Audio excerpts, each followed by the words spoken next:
এক ব্যবসায়ী পরিবার থাকতো এবং পরিবারটা অত্যন্ত ভদ্র পরিবার। এরা যে পাড়াতে খুব বেশি লোকের সাথে মেলামেশা করতো সেটাও না, আবার এমন না যে এখানে লোকেদের সাথে তাদের কোনো দ্বন্দ্ব ছিল, এদের মধ্যে এরা থাকতো।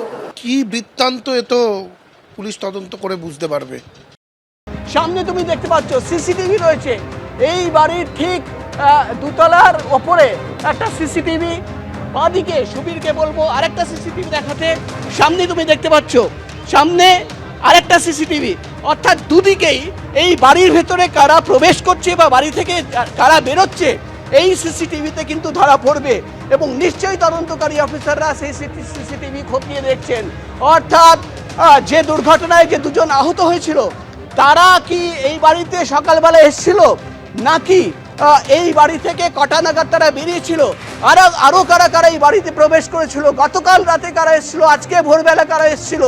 অর্থাৎ এই দুটো সিসিটিভি, দুদিকেই যে সিসিটিভি রয়েছে সেই সিসিটিভি ফুটেজ কিন্তু খতিয়ে দেখার চেষ্টা করছেন তদন্তকারী অফিসাররা। কোনো সিসিটিভি ফুটেজ রয়েছে কিনা সেটাও কিন্তু দেখা হচ্ছে, কিন্তু পুলিশ কমিশনার যেটা দাবি করছেন যে কিছু ফিনান্সিয়াল ট্রানজ্যাকশনের তথ্য পাওয়া যাচ্ছে এবং সেই ফিনান্সিয়াল ট্রানজ্যাকশনের তথ্য সামনে রেখেই কিন্তু এখন তদন্ত চলছে।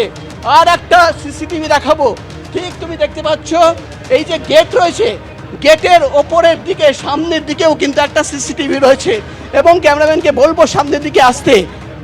দাদা একটু সামনে, তুমি দেখতে পাচ্ছ ঠিক এই জায়গায় একটা সিসিটিভি রয়েছে। অর্থাৎ বাড়ির ভেতর থেকে সুবীরকে বলবো এখান থেকেই কিন্তু বাড়ির গেট, মেন গেট দেখা যাচ্ছে।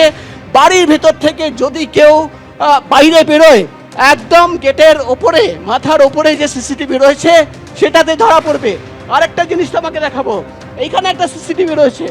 অর্থাৎ গেটের সামনে যদি কেউ দাঁড়ায়, কেউ যদি বেল বাজায় সেটাও কিন্তু এখানে ধরা পড়বে। অর্থাৎ মোট এখন পর্যন্ত 4টে সিসিটিভি রয়েছে এবং এই 4টে সিসিটিভির ফুটেজ কোনো হেল্প করে কিনা তদন্ততে সেটাই কিন্তু এখন দেখার বিষয়। কিন্তু পুলিশ কমিশনার যে কথা বলছেন যে কিছু ফিনান্সিয়াল ট্রানজ্যাকশনের তথ্য পাওয়া গেছে এবং সেই তথ্য সামনে রেখেই কিন্তু তদন্তকারীরা আমাদের সঙ্গে থাকো। এই রহস্য মৃত্যুর ঘটনায় সিসিটিভি ফুটেজ অত্যন্ত গুরুত্বপূর্ণ। যেভাবে ট্যাংরায় একই পরিবারে 3 জনের রহস্যজনক মৃত্যু হয়েছে, 3 জনের দেহ উদ্ধার হয়েছে, মৃতদের হাতে শিরা কাটা অবস্থায় ছিল এবং এক গৃহবধূর স্বামী দুর্ঘটনা আহত হয়ে ইতিমধ্যে হাসপাতালে ভর্তি রয়েছে। এলাকা পরিচিতি ভালো ছিল এদের। ওটা পার্সোনাল ব্যাপার, কি হয়েছে সেটা জানি না। আমার 2 ভাই থাকতো এবং ওদের ছেলে মেয়ে ফ্যামিলি ওরা সবাই থাকতো। আরেকবার হসপিটালে আছে।